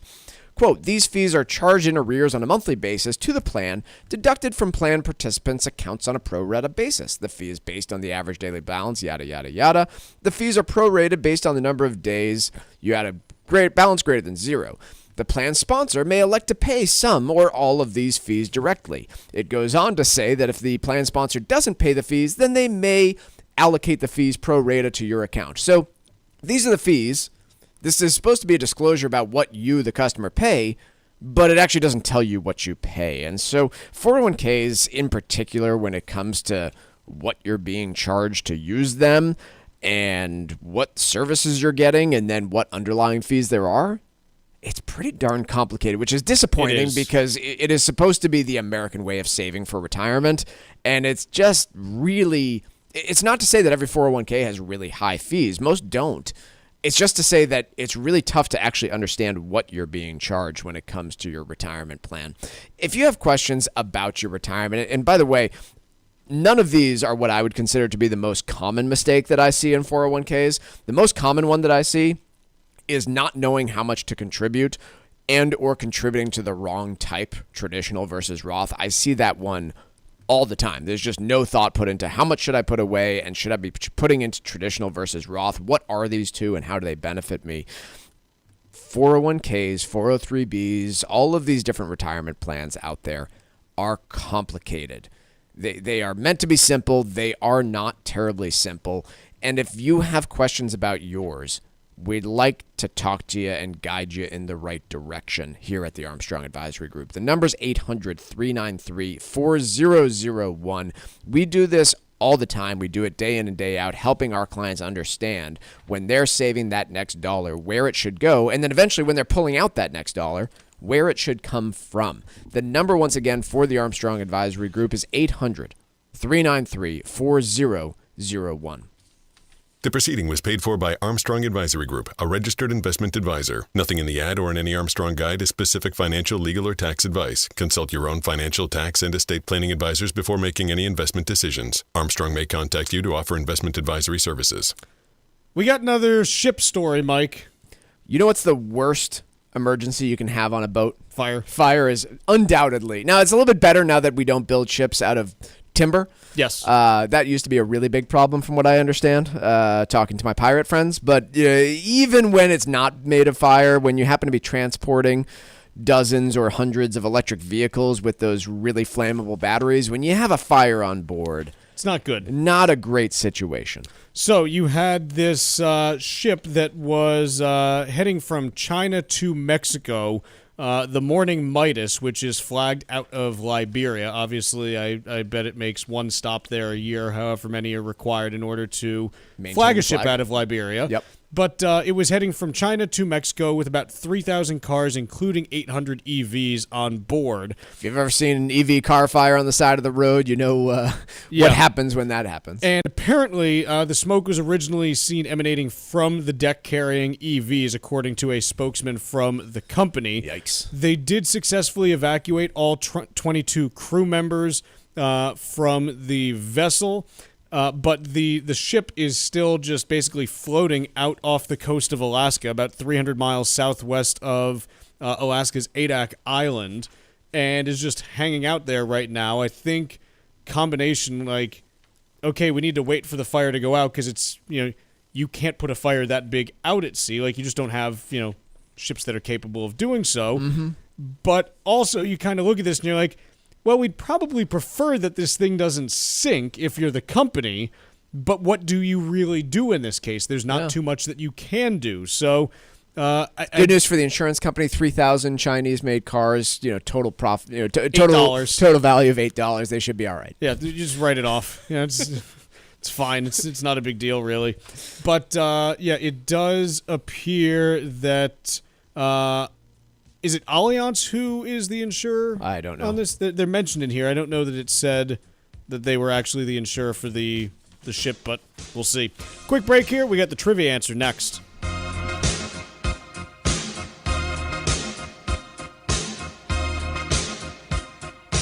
Bringing the latest financial news straight to your radio every day. It's the Financial Exchange on the Financial Exchange Radio Network. Protecting your assets is your most important financial responsibility, and creating a trust is a great way to help. Cushing & Dolan are experts in elder law. Their brand new guide out this month is called Unlocking the Power of Irrevocable Medicaid Trusts. There are many types of trusts to consider, but a revocable trust can establish the kinds of safeguards you'll need to protect your assets long term. Learn about how the trust can protect your assets from probate and potentially eliminate your estate taxes. If you're closing in on retirement and have an existing trust that needs a second look, or if you need a new trust to ensure that your assets are secure, call Cushing & Dolan right now at 866-848-5699 and let them help you create a plan that gives you confidence in your financial future. That number again is 866-848-5699, or request the guide online by visiting LegalExchangeShow.com. That's LegalExchangeShow.com. The proceeding was paid for, and the views expressed are solely those of Cushing & Dolan. Cushing & Dolan and/or Armstrong Advisory may contact you offering legal or investment services. Cushing & Dolan and Armstrong Advisory do not endorse each other and are not affiliated. Did you outgrow your timeshare and now you want out? But you can't. You can't sell it, and you can't get out of the contract. Imagine trying to get out of your mortgage. That's what a timeshare is. You can't just call up the bank and say, I don't want to pay it anymore. But we may be able to help you do just that. Listen, a timeshare maybe for you once was a great thing, but now you don't use it much. And they are not easy to get rid of. Plus, you do have to pay for it every month. Qualified timeshare owners can get out of their contract legally and permanently without ruining your credit or even filing bankruptcy. And imagine, no more mortgage payment or fees. Call the Timeshare Exit Hotline qualification line now. It's free to learn more. 800-455-7967. 800-455-7967. 800-455-7967. That's 800-455-7967. Paid for by Timeshare Defense. Congratulations to the students and staff of Emergence Academy in Springfield, Massachusetts for their winning submission to the state's Power of Presence initiative. The school's amazing video will help spread the word about the power of students being in school every day. To see the video and learn more, visit us at doe.mass.edu. Sponsored by the Massachusetts Department of Elementary and Secondary Education. Sometimes we know it's next. Other times, it's impossible to know. Life can change in an instant. Don't be caught standing by the next time someone's heart stops. Knowing CPR gives you the ability to act and takes you from bystander to lifesaver. CPR is a life-saving skill. Join the nation of lifesavers today by learning CPR at heart.org/nation. National support for CPR education provided by Elevance Health Foundation. Hi, this is Chuck and Mike from the Armstrong Advisory Group, and we have a guide available this month titled Your Retirement Preparation Checklist. One of the items on that list, reviewing your investment portfolio. And Mike, I think one of the biggest mistakes I see people make is making no changes to their investment portfolio right up until the minute they retire and then making a drastic shift. Yeah, I mean, look, that drastic shift can sometimes be called for, but only if the preparation hasn't been happening over the years. And that's where having a checklist in place and really addressing these things well ahead of retirement is the most comprehensive strategy and probably the best planned strategy that you can have out there. And when we talk about an asset allocation in retirement, it's not just, hey, I'm X years old, I need to be, situated in a certain fashion. It's much more taking into account your income needs over different time horizons, any other big spending items that you might have, and obviously risk tolerance and time horizon for retirement. Big difference between retiring at 60 and retiring at 70. Well, and the tools can change too, right? Even if you were in a tool that made you automatically more defensive as you got closer to retirement, like many 401ks do, it might not be the best distribution tool for you when you're actually ready to pull that trigger, stop working, and then ultimately begin taking withdrawals out of that 401k. And so really important to review this piece by piece. Our guide this month is titled Your Retirement Preparation Checklist, and the way to request it is by calling 800-393-4001. Again, the guide is titled Your Retirement Preparation Checklist, and the way to request it from Armstrong Advisory Group is by calling 800-393-4001. The proceeding was paid for by Armstrong Advisory Group, a registered investment advisor. Nothing in the ad or in any Armstrong guide is specific financial, legal, or tax advice. Consult your own financial, tax, and estate planning advisors before making any investment decisions. Armstrong may contact you to offer investment advisory services.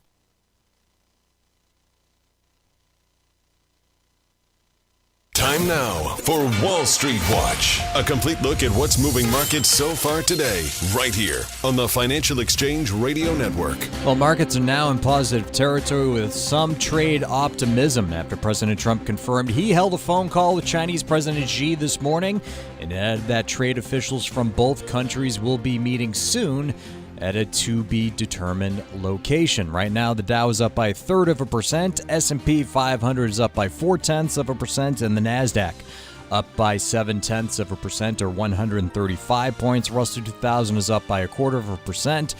10-year Treasury now up 2 basis points, now at 4.39%, and crude oil up 1% higher, trading at $63.48 a barrel. Procter & Gamble said it will cut 7,000 jobs, or about 15% of its non-manufacturing workforce over the next 2 years. That stock retreating by 1%. More news on the consumer goods front after Kimberly-Clark agreed to a $3 billion deal to sell its Kleenex and tissue businesses outside of North America as it aims to focus on more profitable areas. Kimberly-Clark shares are almost 2% lower. Elsewhere, discount retailer Five Below posted stronger than expected first quarter results. That stock is jumping by 6%. Shares of Brown-Forman down by more than 18% after the bourbon maker and parent company of Jack Daniel's saw its latest quarterly results miss expectations. MongoDB surging by over 15% after beating earnings and revenue expectations. The software company also raised its annual guidance, and tomorrow morning we'll see the May jobs report posted at 8:30. I'm Tucker Silva, and that's Wall Street Watch. And in the previous segment, we asked the trivia question, what state was Hooters chain launched in? That would be Florida, where the first Hooters restaurant was opened in 1983 in Clearwater, Florida. Winner was Beth from Sturbridge, Mass., taking home a Financial Exchange Show t-shirt. Congrats to Beth, and we play trivia every day here on the Financial Exchange. See complete contest rules at financialexchangeshow.com. There really couldn't have been any other answer to that trivia question. Like, of course, we had a couple Texas guesses, but yeah, it's one of the two. Yeah. Not much room for, not much wiggle room there. Yeah, Utah.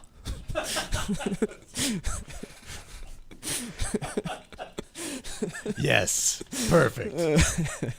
Piece from the BBC. It's titled "How Airlines Have Turned Baggage Fees into Billions," and the answer is they keep raising them and we keep paying them. Yeah, it is a big profit line item for them these days. Honestly, I know that here's where it's frustrating is when you don't pay attention and it just starts adding on, but I gotta say, I kind of prefer the customization route that you have today. When I go and book a flight, I know it's not 10 years ago where I'm getting surprised by a $40 baggage fee. When I go to book a flight today, I know that I'm going to be able to customize things to the point where if I want to, as the kids say, raw dog the flight and not choose a seat, not bring anything on with me, then I can pay bare minimum for flying on this plane across the country. And if I want to instead have all the bells and whistles, then I can buy a package that will allow me to do so. But I prefer that to just saying, okay, every ticket costs the same amount and I get this standard thing, because you can actually work the system a little bit with these new rules. What I don't like is that there's very little competition, and so all the airlines now resemble each other, even Southwest, which traditionally played a different role in the industry. So I think, look, here's the general rule of thumb. If I'm not flying with kids, I will never check a bag. There's just no reason to. There's just no reason to. It's like I can't see a reason why I would check a bag other than, hey, had to pack a bunch of stuff for the kids. Yep. I guess you could make the case if you have specialized sports equipment, if you're going on a ski or golf vacation, okay, sure, you have to then.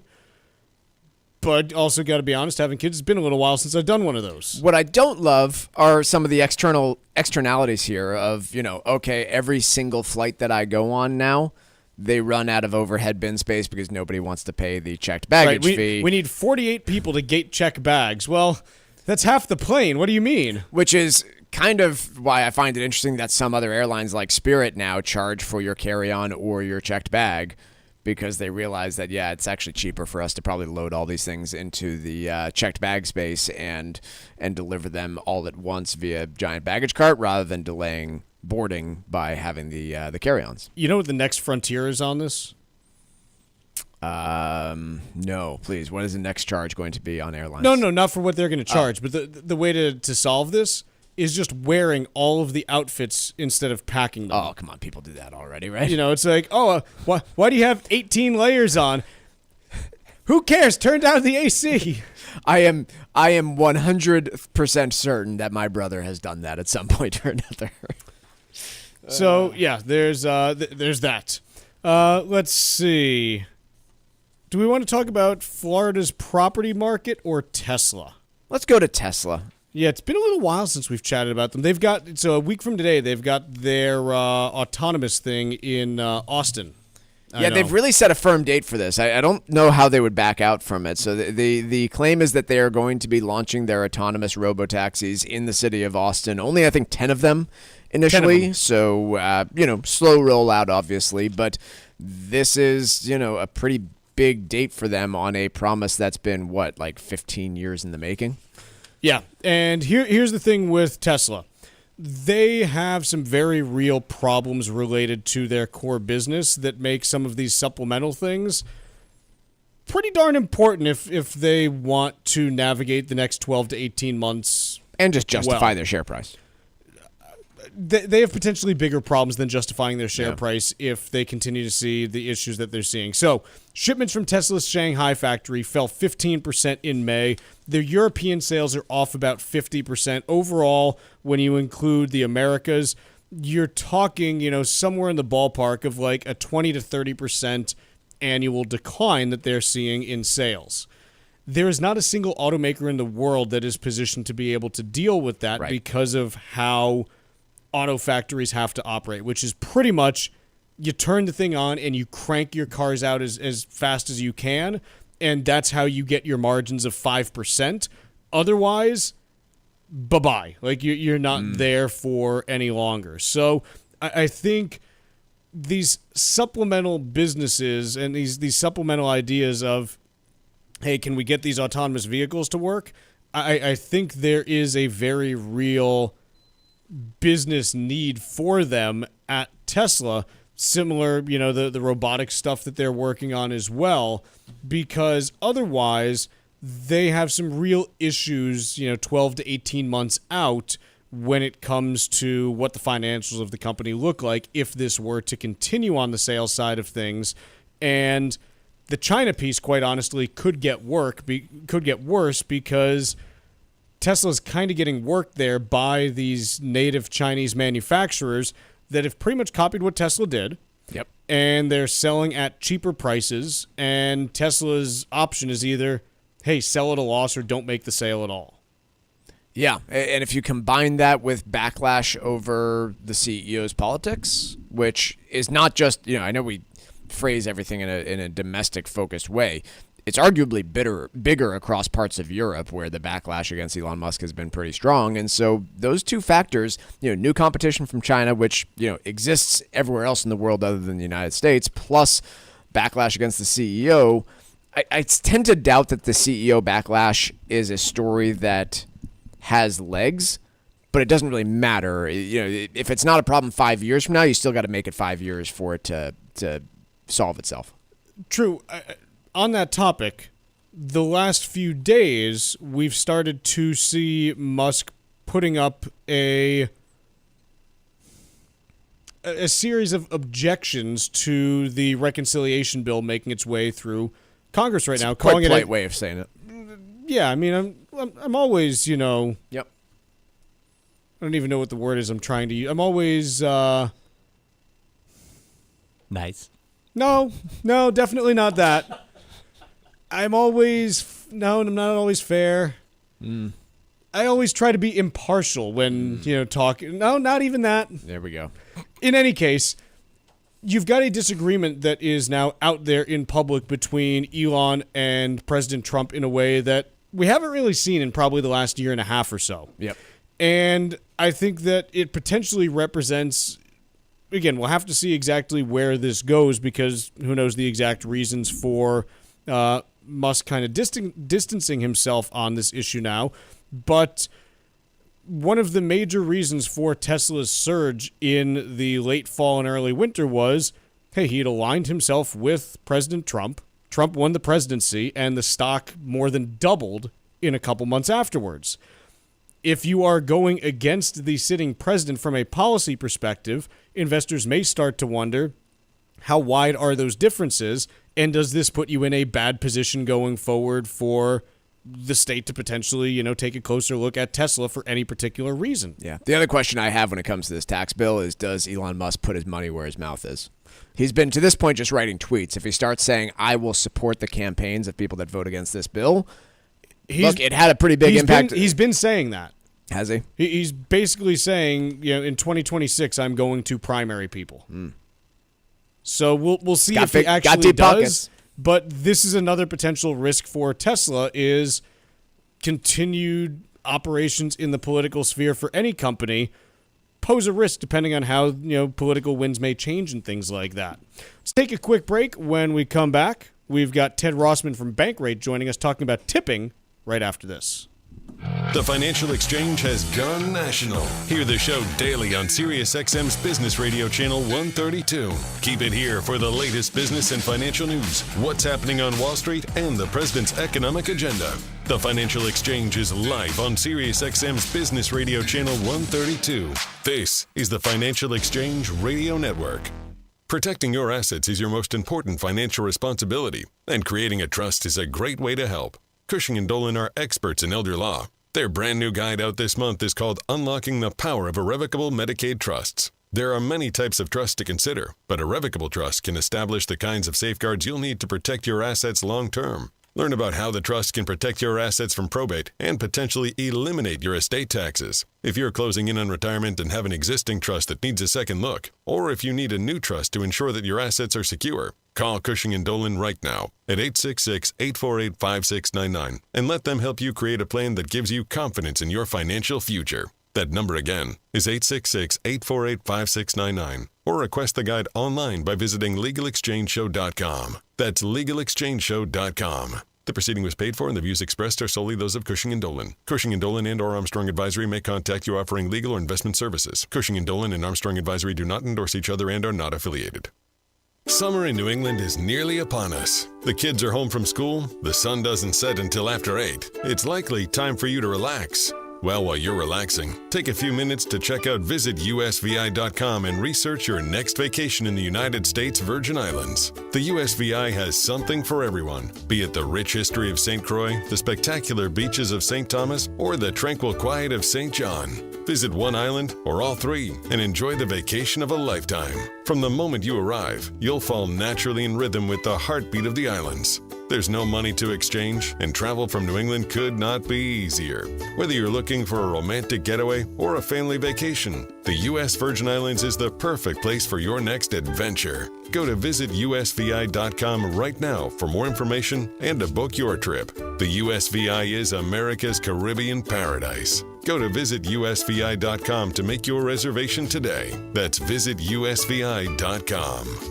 Planning for retirement is much like cramming for a final exam, and no stone should be left unturned before you're ready to take that step. Hi, this is Chuck Zodda from the Armstrong Advisory Group, and we help folks just like you plan for retirement every day. Our new guide is called Your Retirement Planning Checklist, and in it, we'll remind you of the various issues that may be most important to your planning process. Let's start with the date you choose to retire. That'll depend on a variety of factors, including your income and your health. You may also want to modify your investment portfolio to create ways to maintain the wealth you've already earned. And you'll also want to make sure that you're prepared for major unexpected expenses. Life moves quickly, and you'll need to know if you can cover that cost. Call us today at 800-393-4001. That's 800-393-4001, or request it online at armstrongadvisory.com. The proceeding was paid for by Armstrong Advisory Group, a registered investment advisor. Nothing in the ad or in any Armstrong guide is specific financial, legal, or tax advice. Consult your own financial, tax, and estate planning advisors before making any investment decisions. Armstrong may contact you to offer investment advisory services. Is it a stroke? Even if you're not sure, act fast and call 911. Signs can include face drooping on one side, arm weakness, speech difficulty, or not making sense when talking. Time is critical. A stroke requires immediate medical care, which starts as soon as the ambulance arrives. So if you see any sign of stroke, act fast and call 911.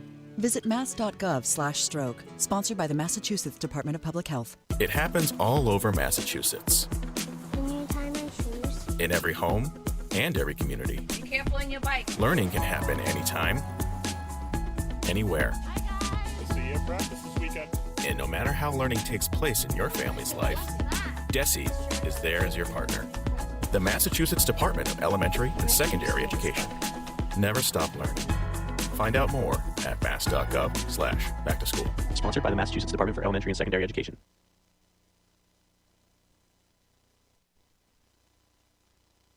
The Financial Exchange streams live on YouTube. Subscribe to our page and stay up to date on breaking business news all morning long. This is the Financial Exchange Radio Network.